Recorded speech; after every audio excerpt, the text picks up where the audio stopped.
Hello, this is Rogers Redding, National Coordinator of Football Officials. I want to welcome you to this next in the series of these media and fan videos that we're producing for 2018. I hope these plays will be of interest to you. It's always interesting that no matter what the game is, there are always a number of plays in the game that raise questions about the rules, that raise questions about what the officials are looking for. And so the set of plays we've chosen for this video are no different in that regard. Okay, let's get right to the plays.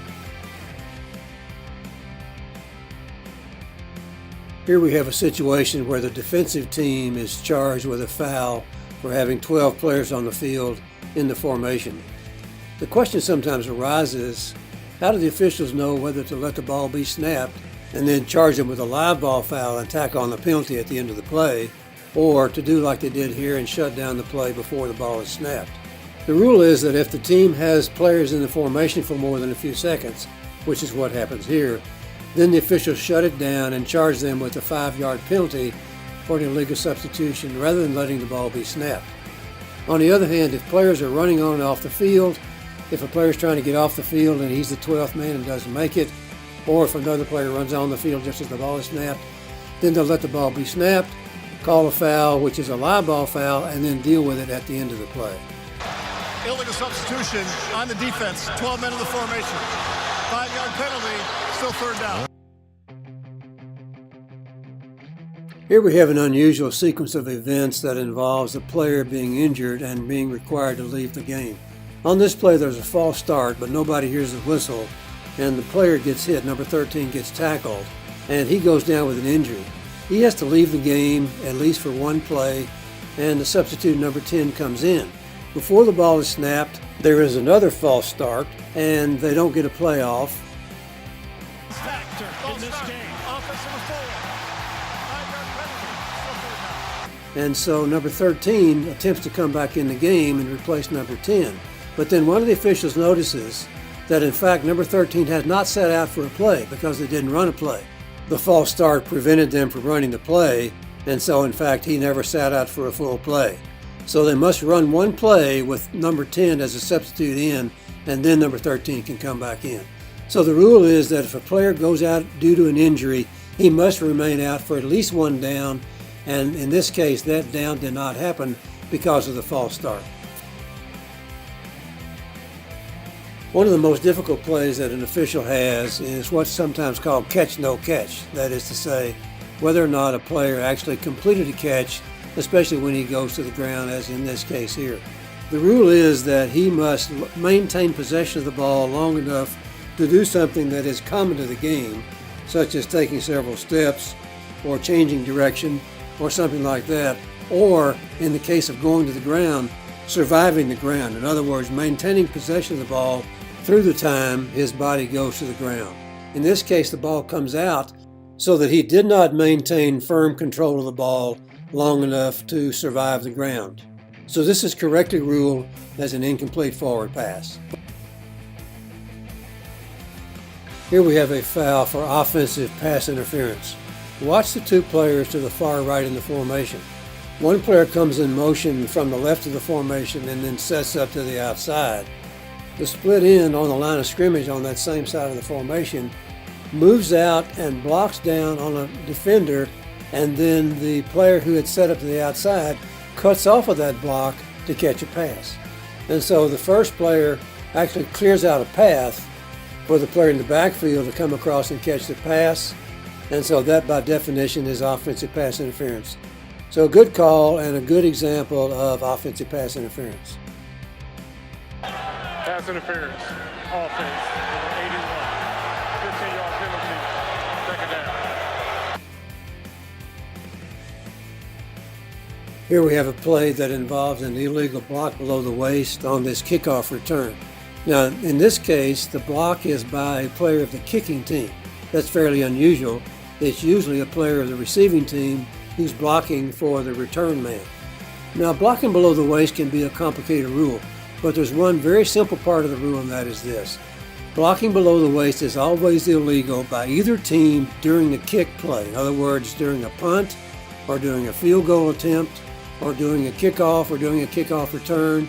Any part of the play where there's a kick involved, no one is allowed to block below the waist. And that's why we have a foul here. Even though it's against a kicking team, that doesn't matter. Neither team is allowed to block below the waist during a kick play. Illegal block below the waist, kicking team number 2, 15-yard penalty to be added to the end of the run, first down. This play gives us an example of intentional grounding of a forward pass. Notice that the quarterback drops back to pass, he's under duress, he moves to his right a little bit and then just throws the ball away. Now if there's a receiver, an eligible receiver in the area, then this is perfectly legal. If there is no receiver in the area, then two things have to happen. The passer has to get outside the tackle box and he must throw the ball beyond the line of scrimmage. And in this case, he may or may not get out the tackle box. That's close, but the ball does not reach the line of scrimmage. And notice the teamwork of the officials here. The flank official comes in to tell the referee the ball did not get beyond the line of scrimmage. The referee might not know that because his concentration is on the passer. He's not watching necessarily where the ball has gone. And so he gets help from his flank official. Teamwork together gives them the rule that this is a foul for intentional grounding of a forward pass. Intentional grounding, offense, number 5. The ball did not make it to the line of scrimmage and there was no receiver in the area. Lost it down, second down at the spot of the pass. Here we have a play involving what's called a horse collar tackle. Now this might not look like a horse collar tackle at first blush because the tackler does not get his hand inside the collar of the jersey or inside the shoulder pads. In fact, he gets it right at the nameplate area. The effect is the same because he snaps the player to the ground very quickly, which is part of the reason for the rule because this can lead to an injury. A few years ago, the rule was changed to include the nameplate area in the illegal action on a horse collar tackle. In other words, it doesn't have to be the player getting his hand inside the jersey or the shoulder pad collar. It only needs to be at the nameplate area. The result is the same, and so this is a really good example of a nameplate area horse collar tackle. Place for the quarterback to pull the ball down. Horse collar tackle on the defense, number 7. 15-yard penalty, automatic first down. On this play, we get a foul for ineligible receivers being downfield. And the issue here is whether or not the ball was touched behind the line of scrimmage or beyond the line of scrimmage. If the ball is first touched behind the line of scrimmage, it's perfectly legal for these linemen to go downfield and there would be no foul. If the ball is touched beyond the line of scrimmage, then it would be a foul if an ineligible receiver is more than 3 yards downfield. Notice here that the player's feet are behind the line of scrimmage and he stretches out to touch the ball beyond the line. And the point I want to make is it doesn't matter where his feet are. It's where the ball is when the ball is first touched. And so the ball is first touched when it is beyond the line of scrimmage, and that means that we have a foul for the ineligible receivers being downfield. If he had touched the ball before the ball itself crossed the line of scrimmage, then this would have been a play with no foul, perfectly legal for the lineman to be downfield. So this is correctly ruled as ineligible receiver downfield.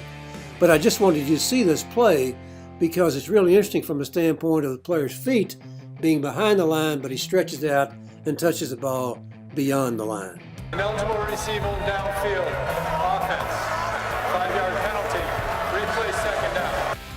Well, that's it for this time. Again, I want to thank you for watching these plays, and I hope you got something out of them. I hope you learned something that you may not have picked up on before in a game. And I wish you the best for your games this weekend. If you're traveling, please be safe.